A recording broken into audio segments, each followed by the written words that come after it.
Hello everyone, today I'm going to be showing you how to create users in Windows 11. So it's really cool, so you can create another user on your Windows 11 account with code. So you don't have to create another user with a Microsoft account if you don't have another one and you don't want to create another account, or you just can't for some reason. So it's really useful, so let's get right into it. So the first thing we're going to do is we're going to go to our desktop and we're going to create a file. So you can right click your desktop, click new, and in here we can click text document. And right here we're going to name it something like create user, and then we can go over a little bit, make sure file extensions are enabled. You can enable them in settings. You can look it up if you don't know how to do that. And we can do .bat, and it's going to ask you for this prompt probably. It's going to say if you change a file name extension, the file might become unusable. Are you sure you want to change it? Click yes. Because we haven't done any content in there, it won't matter. So in here we can just right click, and as you can see, the Notepad version is not coming up. If it comes up for you, you can just click that. But we want to edit this in Notepad or any other text editor you have. So for me, I'm going to go to search bar and I'm going to type in Notepad, and I can open it. And right here, it's going to come up with this untitled page. So we don't want to edit anything that's untitled or unnamed, undefined. So you want to click File, and we can click Open. We can go to my desktop. We can go down. Make sure that textdocuments.txt files is changed to all files. So we can go down here and we can just search for createuser.bat. Double click that. And now we're in the batch file, so we can edit this Windows batch file that's going to run our code to create the user. So let's get right into the code. So the first thing we're going to do is we're going to do @echo off to start the script. And right here we can do check if the script has administrator privileges. And we're going to go down and we can do net session. And right here we can do greater than sign.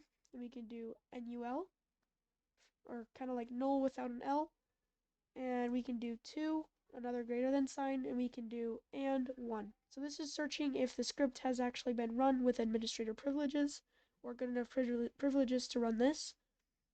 And we can enter, and we're going to say if, and inside percents here we're going to do error level, and we can end the percents, and then we can do equals equals 0. Then we can open some parentheses. This is very, very like different compared to JavaScript. It is not even close to what JavaScript is, because it's Windows batch file command, so it's pretty different. So then next we're going to click go to, and we can do start right here, and we can end our parentheses. And right here we're going to do else, and we can start some parentheses again. And we're going to do echo. This script requires administrator privileges. And we can do another echo, so it comes in 2 lines, and we can do please run this script, and we can do as an administrator, because this whole entire script, if you don't have administrator privileges, it will not work and you won't create a user at all. And then next we can do pause, so they have to click any key to continue, and then we can do exit, and then now we can just close the parentheses, so right there. And next we can do a comment to signify that we're starting our start function that we defined right here. And we can do start code, and right here we'll do start, signify the start function, or just the point where the start function starts. And then we can do set/p username equals enter username. And we can do a space after the colon to make it look nice when we're doing this.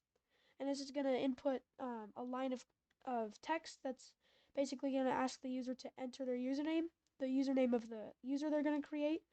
So then they can type it in, and the next thing you're going to do is we're going to need to set a password, unless you don't want a password on the account, which I'm guessing you do. So you can take this line off if you don't want a password. But next we're going to do set/p username equals or password actually. not another username. We don't need another username. And we can do enter password and make sure to add a space so it looks nice, unless you don't want it to look nice. And then we can do a comment, and we can do create account with selected credentials that the user defined. And the next is going to be net user, and in percent, so we can do username. And the next we can do in percent, so we can do password. And then we can do /add. So what this is doing is it's creating a net user in our Windows system, and it's going to create a user with the name username. So it's going to use this username we defined here, and then it's going to do a password too, which is going to be the password, and we can do /add. And then next we're going to go down 2 lines, and we can do tell the user that the new user has been created. And then below we can do echo user, and then we can do in percents username to input that variable. And then we can do has been created. So then it looks, and then we want to probably put some exclamation marks to make it look nice. And if you want to put the password, I'm not going to, because personally I don't really want to show my password to other users. But I'm just gonna, you can do this with the password, but I'm just gonna keep it as created. And next I'm going to go down and we'll do one more line, which is pause. Now, if you test this later in the video and it doesn't work, that's probably because the user is not being added to the user's file in your Windows computer. So, if you want to add it to that file, to that folder, then what you're going to do in here is we're going to do comment, and we're going to do add user to the user group/folder. And then next, we can do net local group. And right here, we're going to do users, so it puts it in the users folder. And then next, we can do in percents, we can do username. And then right here, we can just do /add. But this should happen by default. It happens on default on my computer, so personally, I'm not going to keep that there. I'm just going to let it do it itself. And this is actually all the code that we need for this Windows batch file to actually create a user. So let's get right into testing it, the fun part. So make sure it's saved. Make sure that it's not a circle right there, so click Control S or File Save. And then you can click minus. And make sure that it's actually going to run as an executable Windows batch file. So make sure you can right click it and it has this open thing. Or you can just double click it, and then it should open right here. And as you can see, I didn't run it by administrator, so it's going to say this script requires administrator privileges. Please run the script as an administrator. And if we click any key, it will close the program. And then if we want to run it as administrator, which is what it needs, we can right click the program and click run as administrator, not open, run as administrator, right here with the little shield icon. And it's going to come up with a prompt. The screen will be black right now. Just click yes, because it's going to need that permission. And as you can see right here, it's automatically going to ask me for the username of the user that I'm trying to create. And right here, all I'm going to do is I'm going to do Billy Bob Joe, because Billy Bob Joe is cool. And then the next thing we're going to do is we're going to do a password, and I'm just going to do the same as the username that we just put in there. So it's going to be Billy Bob Joe, just so I remember it. And then we can click Billy Bob Joe and enter, and it says the command completed successfully, and it'll say user Billy Bob Joe has been created.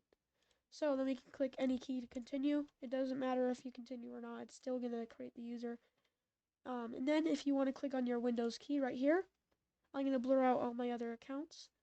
But if you click right here, as you can see, there's a new user called Billy Bob Joe. And I'm actually going to go into that user to show you that this is actually a legit user, and I didn't just do a fake video. So I'll see you in a little bit on the other side. And hello there, I am now in the Billy Bob Joe account. If you want proof, here it is, Billy Bob Joe. And I'm actually going to go to my settings and try to see if I can see my password just to show you. So I'll go to Billy Bob Joe in my settings. So why did I type Billy Bob Joe? I don't know. So I'll open settings, and here I'll just go to password, change your password.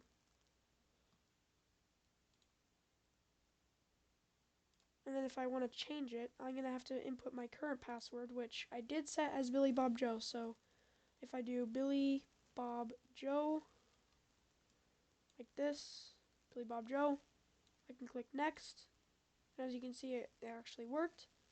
So I can do new password, and I'll just do Billy Bob Joe. I don't know if it will let me do that because it's already my password, but Billy Bob Joe. Billy Bob Joe. Joe's.